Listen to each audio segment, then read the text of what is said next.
economy, public-private partnership in infrastructure. Each infrastructure-related ministry will come up with a 3-year pipeline of projects that can be implemented in PPP mode.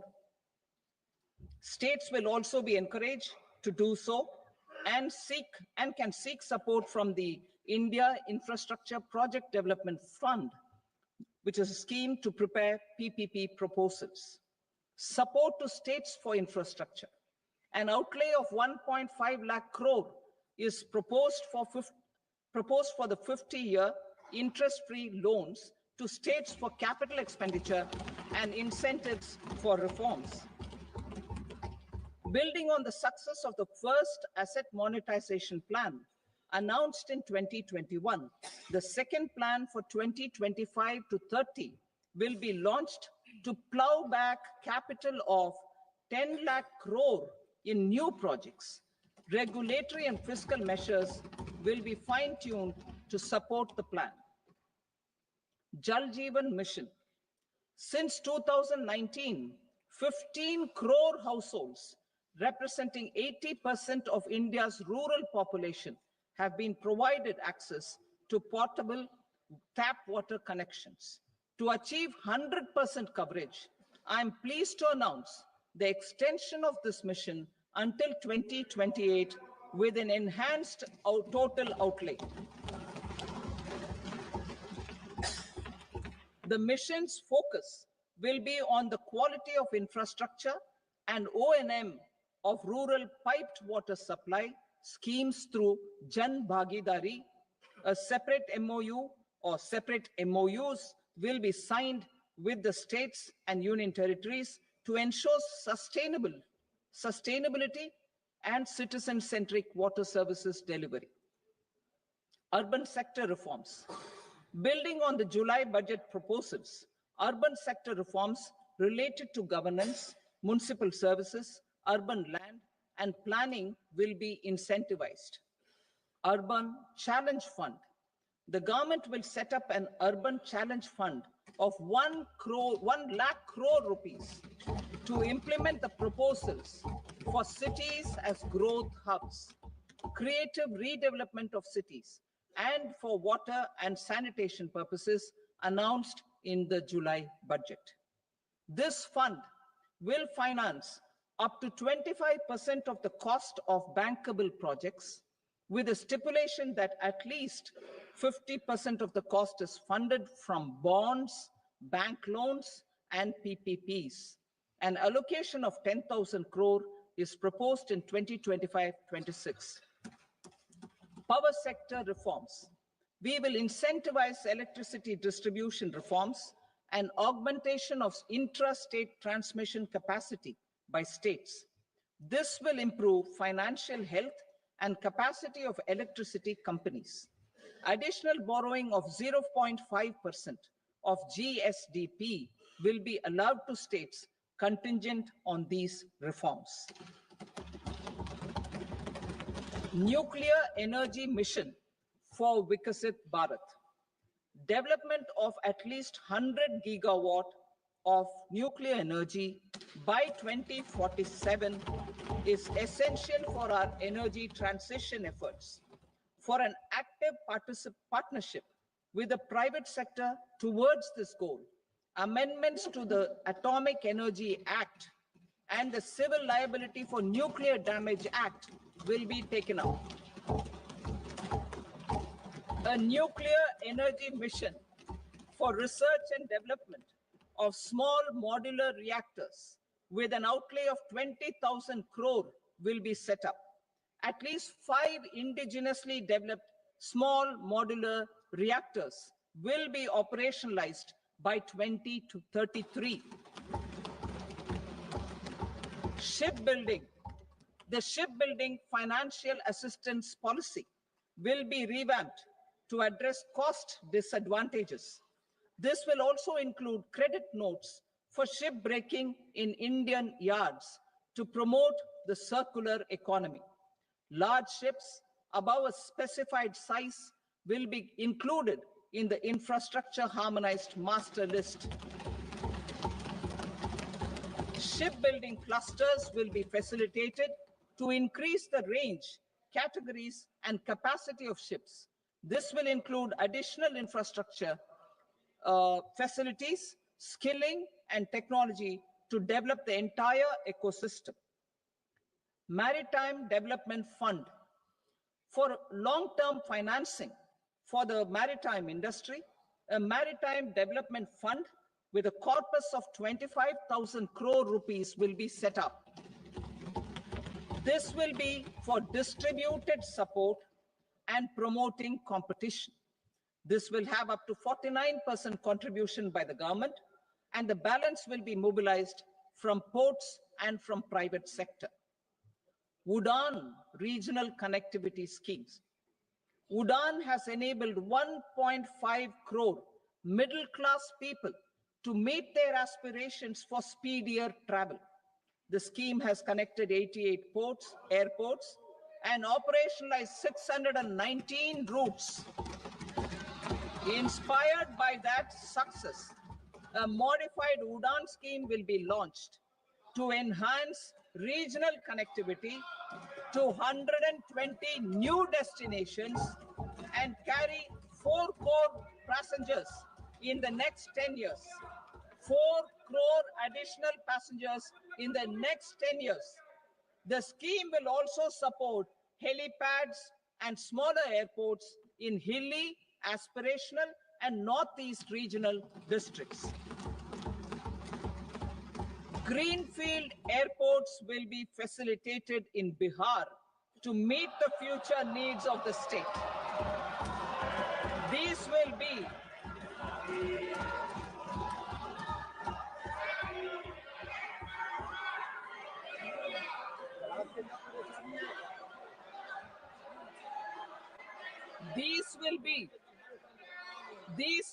in addition to the expansion of the capacity of Patna Airport and a brownfield airport in Beta.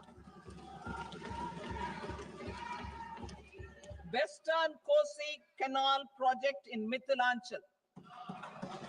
Financial support will be provided for the Western Kosi Canal ERM project, benefiting a large number of farmers cultivating over 50,000 hectares of land in the Mithilanchal region of Bihar. Mining sector reforms.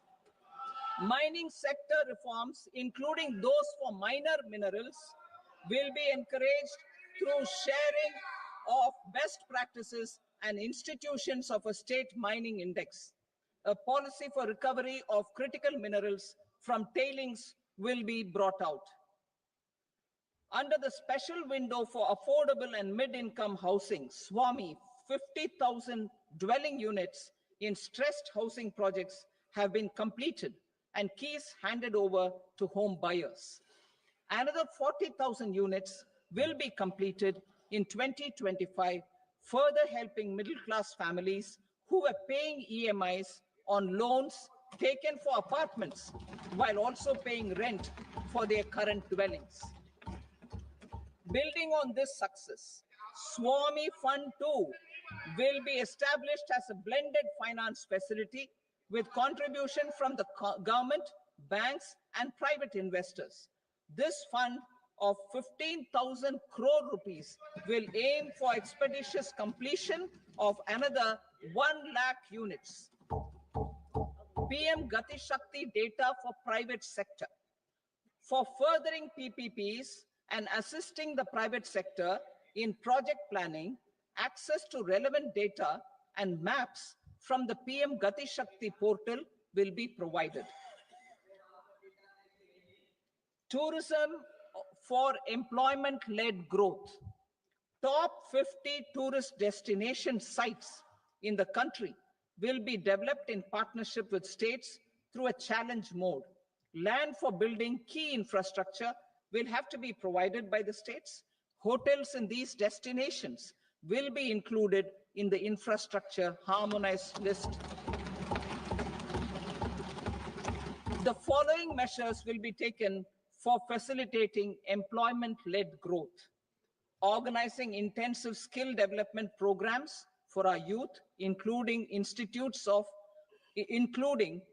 institutes of hospitality management, providing mudra loans for homestays, improving ease of travel and connectivity to tourist destinations, providing performance-linked incentives to states for effective destination management, including tourist amenities, cleanliness, and marketing efforts, and introducing streamlined e-visa facilities along with visa fee waivers for certain tourist groups.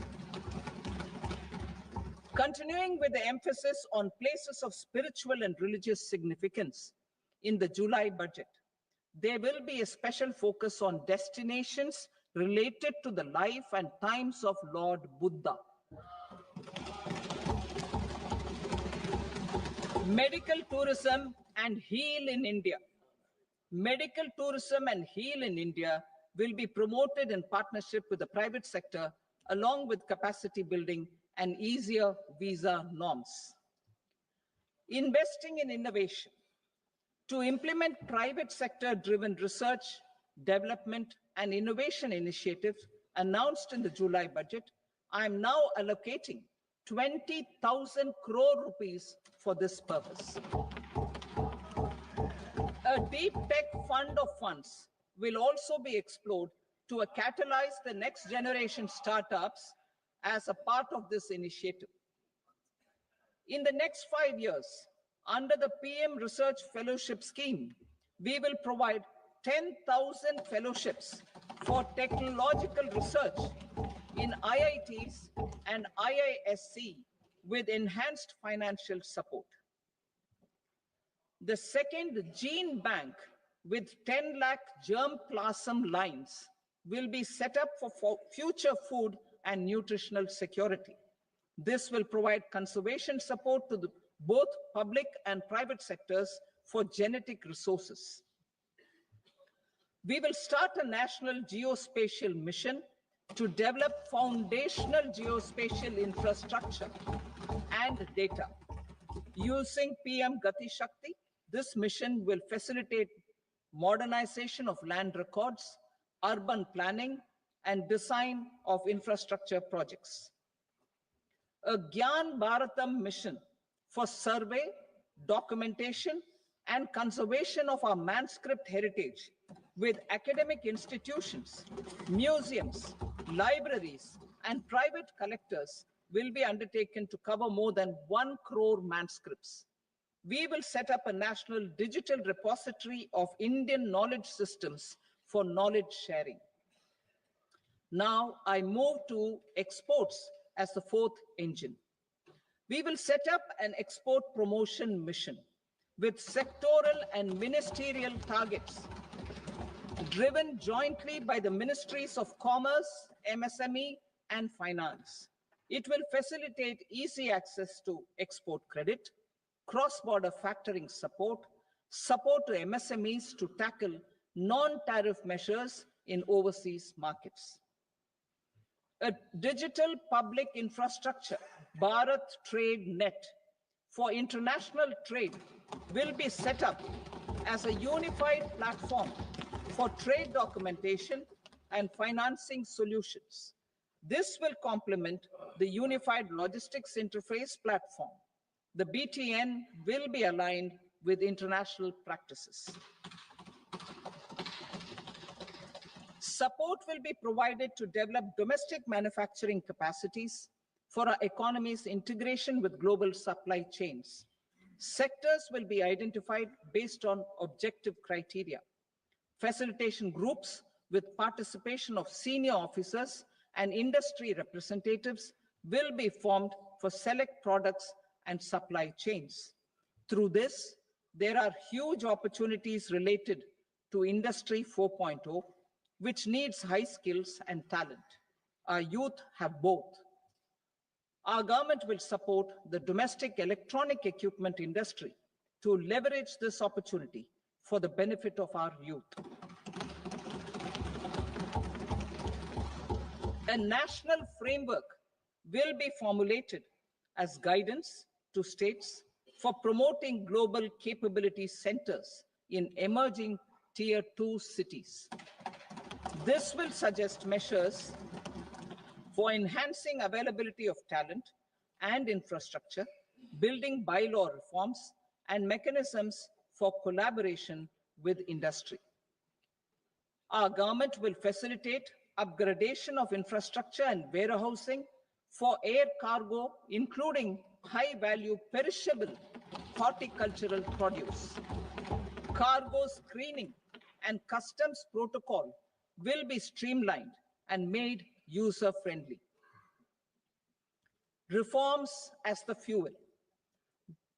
Over the past 10 years, our government has implemented several reforms for convenience of taxpayers, such as faceless assessment, 2, taxpayer charter, 3, faster returns, 4, almost 99% returns being on self-assessment, and 5, Vivad Se Vishwas scheme.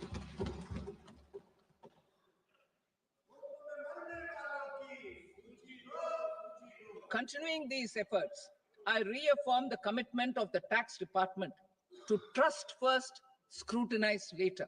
I also propose to introduce the new income tax bill next week. I will detail the indirect tax reforms and changes in direct taxes in Part B. Financial sector reforms.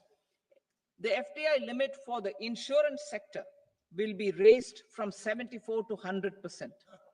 This enhanced limit will be available for those companies which invest the entire premium in India.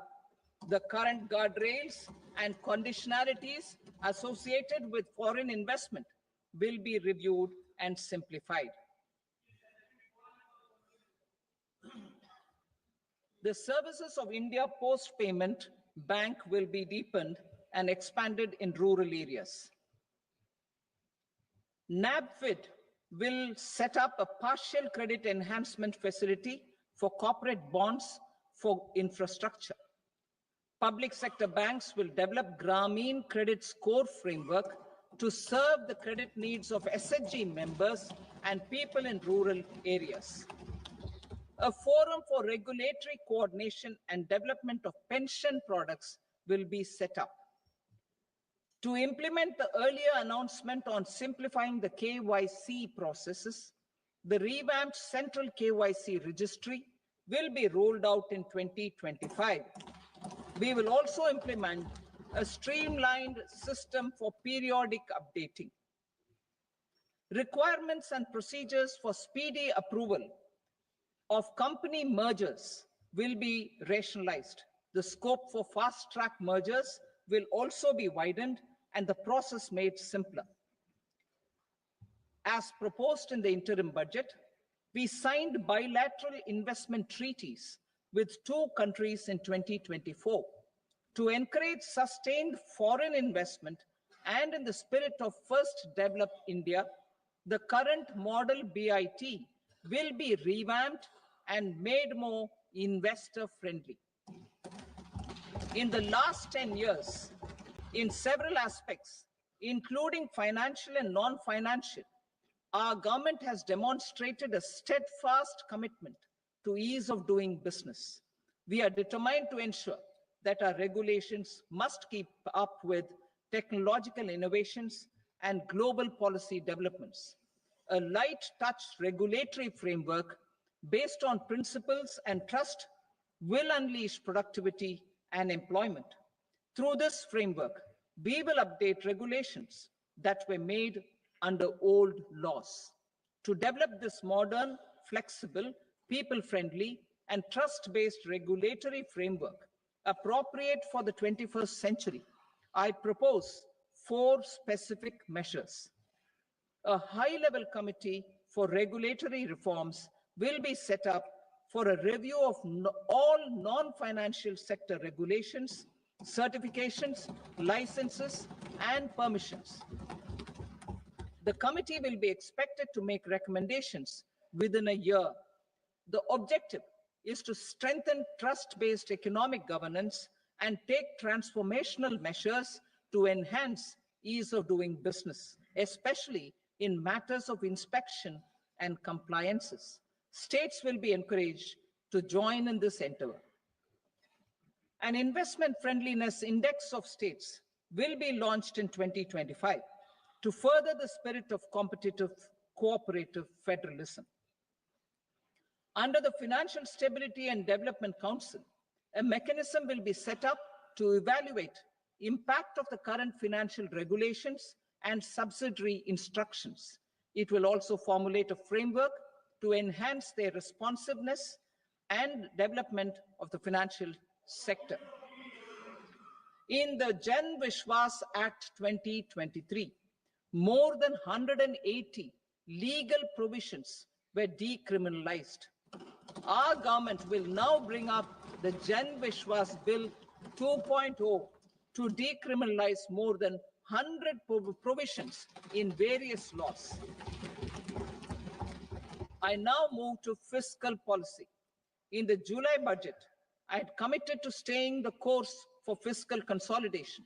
Our endeavor will be to keep the fiscal deficit each year such that central government debt remains on a declining path as a percentage of the GDP.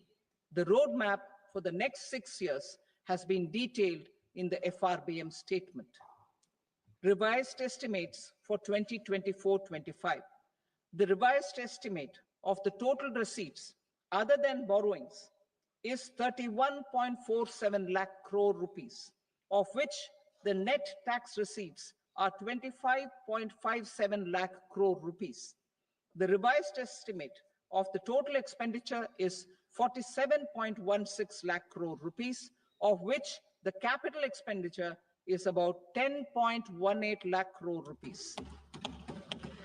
The revised estimate of the fiscal deficit is 4.8% of the GDP. Budget estimates for 25-26.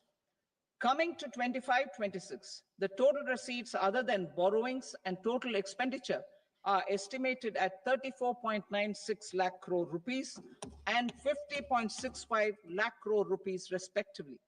The net tax receipts are estimated at 28.37 lakh crore rupees. The fiscal deficit is estimated to be 4.4% of GDP. To finance the fiscal deficit, the net market borrowings from dated securities are estimated at 11.54 lakh crore. The balance financing is expected to come from small savings and other sources. The gross market borrowings are estimated at 14.82 lakh crore rupees. I will now move to Part B. Indirect taxes. My proposals relating to customs aim to rationalize tariff structure and address duty inversion. These will also support domestic manufacturing and value addition, promote exports, facilitate trade, and provide relief to common people. Rationalization of customs tariff structure for industrial goods. As a part of comprehensive review of customs rate structure announced in July 2024 budget, I propose to 1. Remove 7 tariff rates. This is over and above the 7 tariff rates removed in 23-24 budget. After this,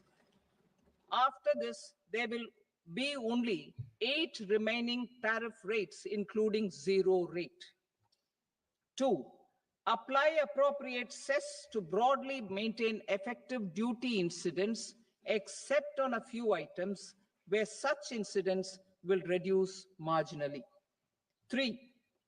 Levy not more than 1 cess or surcharge.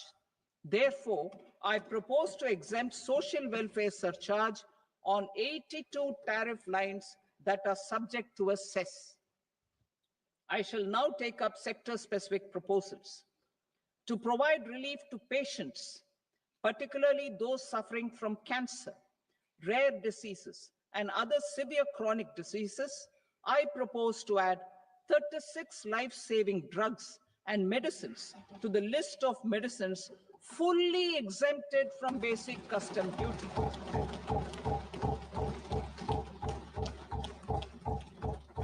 I also propose to add 6 life-saving medicines to the list attracting concessional custom duty of 5%. Full exemption and concessional duty will also respectively apply on the bulk drugs for manufacture of the above. Specified drugs and medicines under patient assistance programs run by the pharmaceutical companies are fully exempt from BCD, provided the medicines are supplied free of cost to the patients. I propose to add 37 more medicines along with 13 new patient assistance programs. Support to domestic manufacturing and value addition. Critical minerals. In the July 2024 budget, I had fully exempted BCD on 25 critical minerals that are not domestically available. I had also reduced BCD of 2 other such minerals to provide a major fillip to their processing, especially by MSMEs. Now, I propose to fully exempt cobalt powder and waste, the scrap of lithium-ion battery, lead, zinc, and 12 more critical minerals. This will help secure their availability for manufacturing in India and promote more jobs for our youth. To promote domestic production of technical textile products such as agro-textiles, medical textiles, and geotextiles at competitive prices, I propose to add 2 more types of shuttle-less looms to the list of fully exempted textile machinery. I also propose to revise the BCD rate on knitted fabrics covered by 9 tariff lines from 10 or 20 to 20% or 115 rupees per kg, whichever is higher. Electronic goods. In line with our Make in India policy and to rectify inverted duty structure, I propose to increase the BCD on interactive flat panel display from 10% to 20% and reduce the BCD to 5% on open cell and other components. In 23-24 budget, for the manufacture of open cells of LCD, LED TVs, I had reduced the BCD on parts of open cells from 5% to 2.5%. To further boost the manufacture of such open cells, the BCD on these parts will now stand exempted. Lithium-ion battery.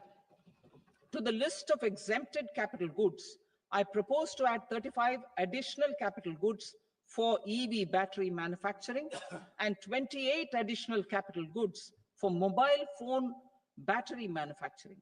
This will boost domestic manufacture of lithium-ion batteries, both for mobile phones and for electric vehicles. Shipping sector. Considering that shipbuilding has a long gestation period, I propose to continue the exemption of BCD on raw materials, components, consumables, or parts for the manufacture of ships for another 10 years.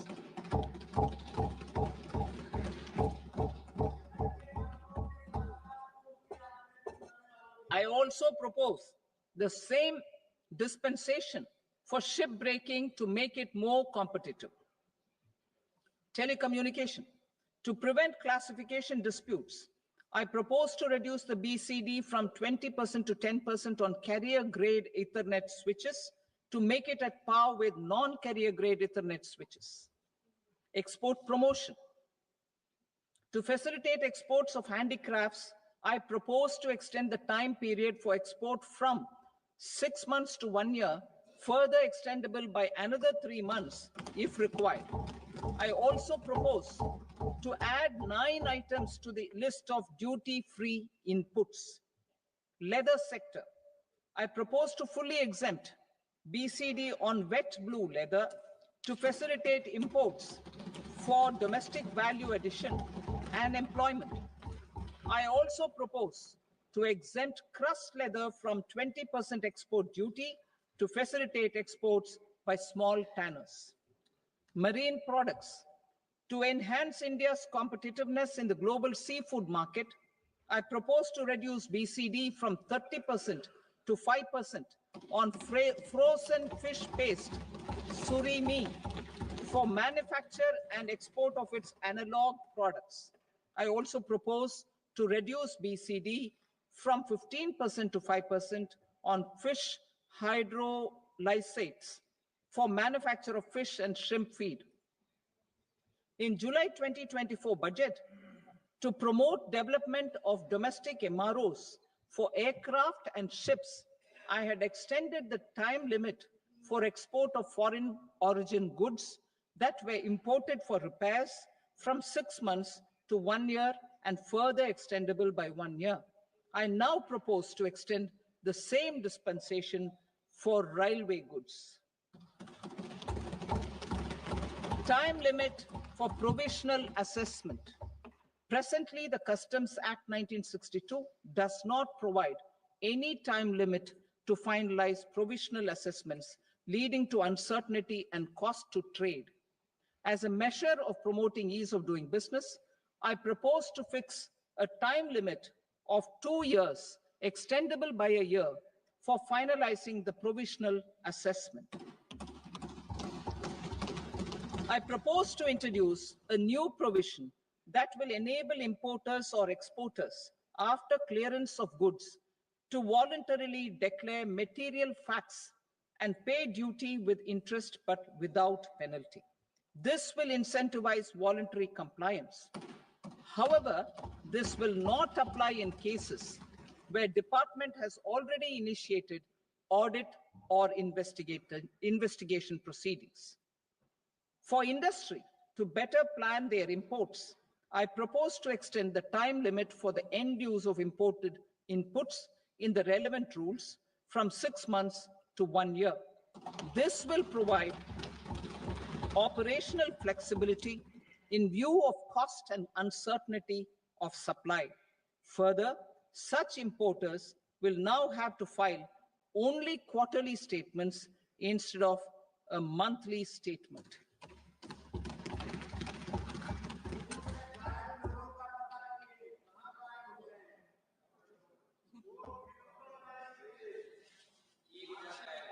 I now come to my direct tax proposals. In Part A, I have briefly underlined taxation reforms as one of key reforms to realize our vision of Vikasit Bharat. In respect of criminal law, our government had earlier ushered in Bharatiya Nyaya Sanhita, replacing Bharatiya Danda Sanhita. I am happy to inform this August House and the country that for new income tax bill will carry forward the same spirit of Nyaya in its drafting as well. The new bill will be clear and direct in text, with close to half of the present law in terms of both chapters and words. It will be simple to understand for taxpayers and tax administrators, leading to tax certainty and reduced litigation. Reforms, however, are not a destination. They are means to achieve good governance for our people and economy. Providing good governance primarily involves being responsive. The Tirukural captures this in verse 542, which reads, "Vaanokki vaazhum ulagallam, mannavan kol nokki vaazhum kudi," meaning, just as the living beings live expecting rains, citizens live expecting good governance. Our government is committed to keeping an ear to the ground and a finger on the pulse and responding while balancing our national building efforts.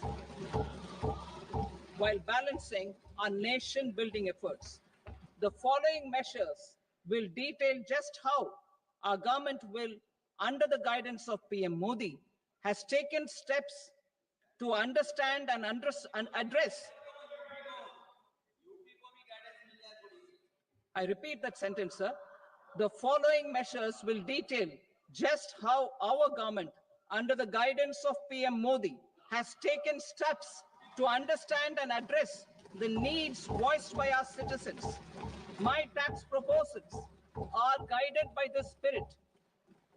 The objectives of my proposals are as follows. Personal income tax reforms with special focus on middle class. Rationalization of TDS and TCS for easing difficulties. Encouraging voluntary compliance. Reducing compliance burden. Ease of doing business, employment and investment. I will come to my proposal on personal income tax towards the end.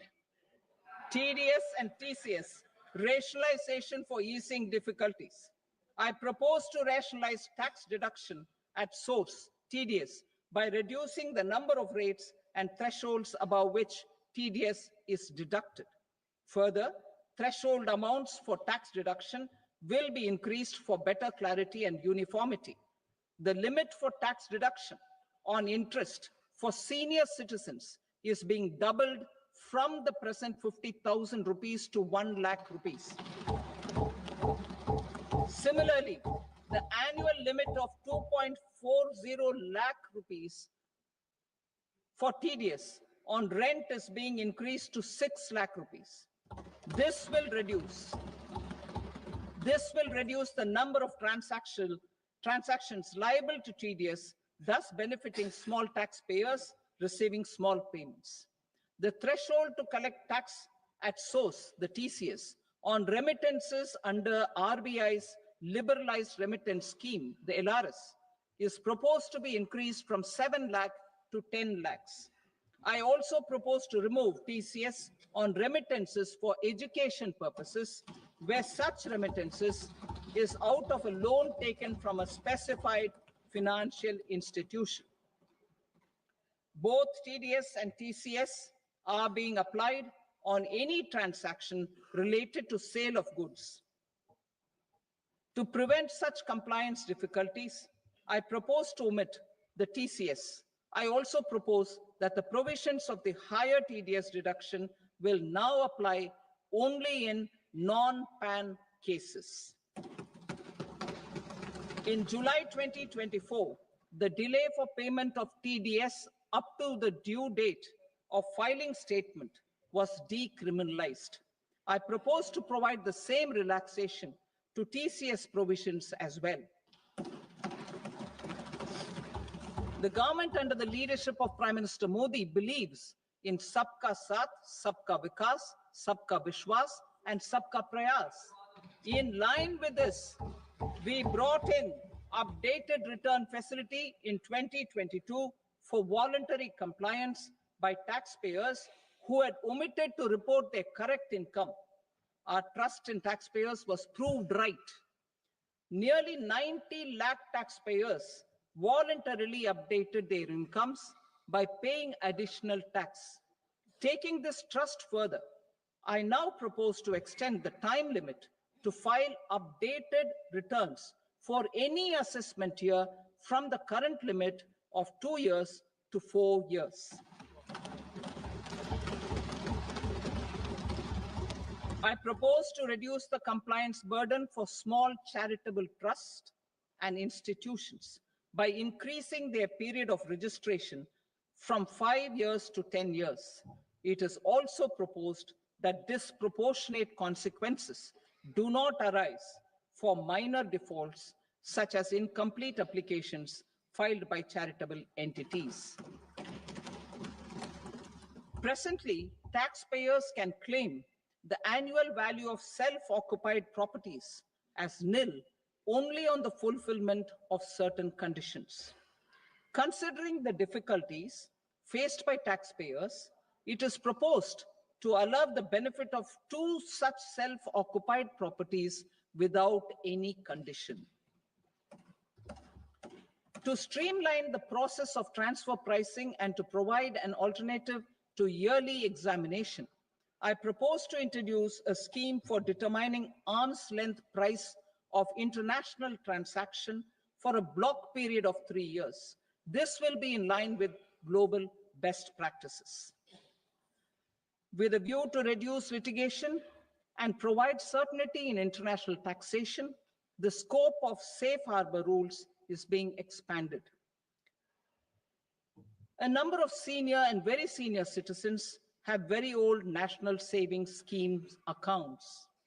As interest is no longer payable on such accounts, I propose to exempt withdrawals made from NSS by individuals on or after 29th August 2024. I am also proposing to allow similar treatment to NPS Vatsalya accounts as is available to normal NPS accounts subject to overall limits. In my speech in July 2024, I had promised that all processes, including giving effect to appellate orders, shall be digitalized and made paperless over the next 2 years. So I'm happy to announce that digitalization is being made operational now. In July 2024, we brought in the Vivad Se Vishwas scheme to resolve income tax disputes pending in appeal. The scheme has received a great response, with nearly 33,000 taxpayers having availed of the scheme to settle their disputes. I have a few proposals to promote investment and employment. It is proposed to provide a presumptive taxation regime for non-residents who provide services to a resident company that is establishing or operating an electronics manufacturing facility. I further propose to introduce a safe harbor for tax certainty for non-residents who store components for supply to specified electronics manufacturing units. Presently, the tonnage tax scheme is available only to sea-going ships. The benefits of existing tonnage tax scheme are proposed to be extended to inland vessels registered under the Indian Vessels Act 2021 to promote inland water transport in the country. Extension for incorporation of startups. We continue to support the Indian startup ecosystem.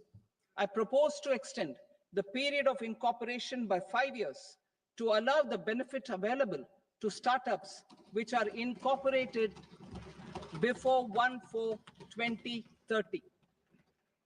In order to attract and promote additional activities in the IFSC, I am inter alia proposing specific benefits to ship leasing units, insurance offices, and treasury centers of global companies which are set up in IFSC. Further, to claim benefits, the cutoff date for commencement in IFSC has also been extended by 5 years to 31/3/2030. Category 1 and Category 2 AIFs are undertaking investments in infrastructure and other such sectors.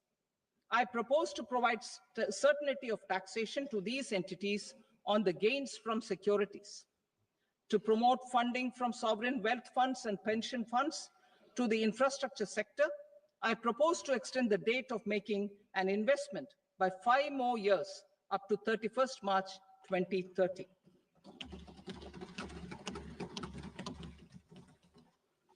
Personal income tax reforms with special focus on middle class.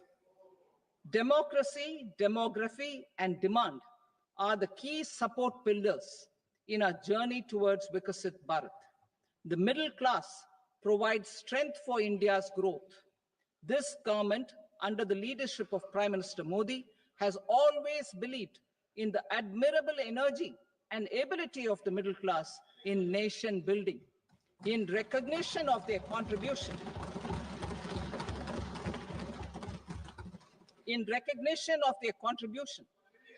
we have periodically reduced their tax burden.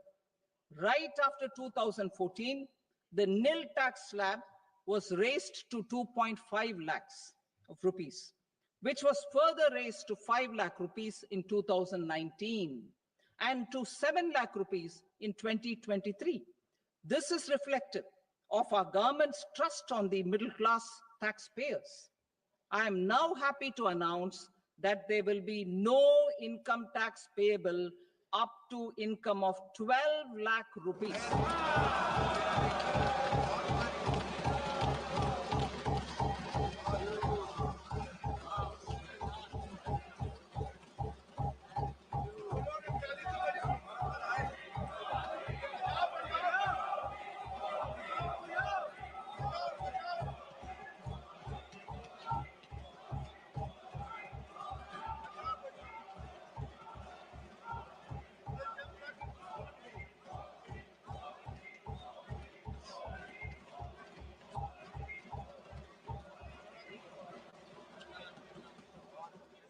So average income of 1 lakh per month other than the special rate income such as capital gains under the new regime. This limit will be 12.75 lakh for salaried taxpayers due to the standard deduction of 75,000. Slabs and rates are being changed across the board to benefit all taxpayers.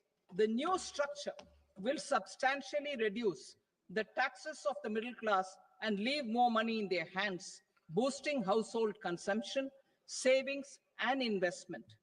In the new tax regime, I propose to revise tax rate structures as follows. 0 to 4 lakh rupees nil, 4.8 lakh rupees to 4 to 8 lakh rupees 5%, 8 to 12 lakh rupees 10%, 12 to 16 lakh rupees 15%, 16 to 20 lakh rupees 20%, 20 to 24 lakh rupees 25%, and above 24 lakh rupees 30%. To taxpayers, up to 12 lakh of normal income other than special rate income such as capital gains. I read that again.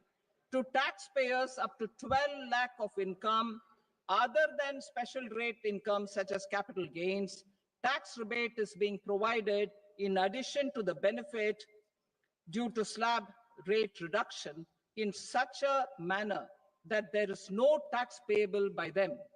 The total tax benefit of slab rate changes and rebate at different income levels can be illustrated with a few examples. A taxpayer in the new regime with an income of 12 lakh rupees will get a benefit of 80,000 rupees in tax, which is 100% of tax payable as per the existing rates. A person having income of 18 lakh rupees will get a benefit of 70,000 rupees in tax. That is 30% of tax payable as per existing rates. A person with an income of 25 lakh gets a benefit of 1,10,000 rupees. That is 25% of his tax payable as per existing rates. Details of my tax proposals are given in the annexure. As a result of these proposals, Honorable Speaker, sir, revenue of about 1 lakh crore in direct taxes and 2,600 crores in indirect taxes will be foregone. Mr. Speaker, sir, with this, I commend the budget to this august House.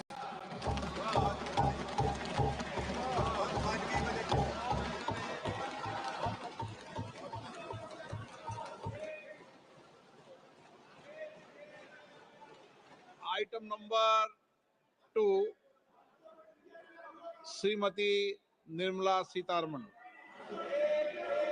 Sir, with your permission, I rise to lay on the table the following statements under Section 3(1) of the Fiscal Responsibility and Budget Management Act 2003, medium-term fiscal policy cum fiscal policy strategy statement and macroeconomic framework statement.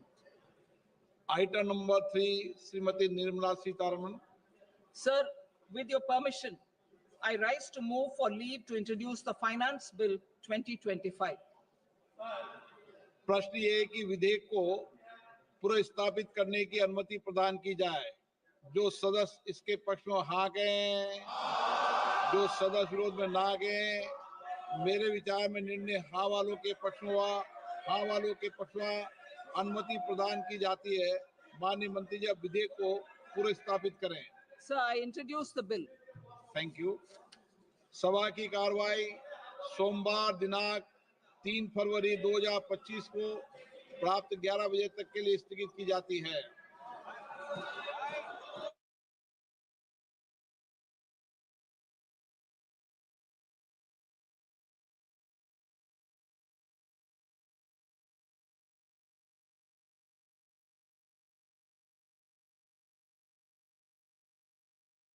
है।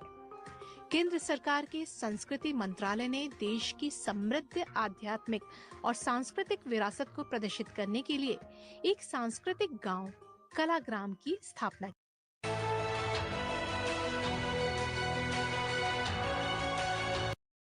In phase 1, 100 developing agri-districts will be covered. Atmanirbharta in pulses. Our government is implementing the National Mission for Edible Oil Seed for achieving Atmanirbharta in edible oils. Our farmers have the capability to grow enough for our needs and more. 10 years ago, we made concerted efforts and succeeded in achieving near self-sufficiency in pulses. Farmers responded to the need by increasing the cultivated area by 50%, and government arranged for procurement and remunerative prices. Since then, with rising incomes and better affordability, our consumption of pulses has increased significantly. Our government will now launch a 6-year mission for Atmanirbharta in pulses with a special focus on Tuar, Urad, and Masoor. Details are in Annexure B. Central agencies such as NAFED and NCCF will be ready to procure these 3 pulses as much as offered during the next 4 years from farmers who register with these agencies and enter into agreements. Comprehensive program for vegetables and fruits.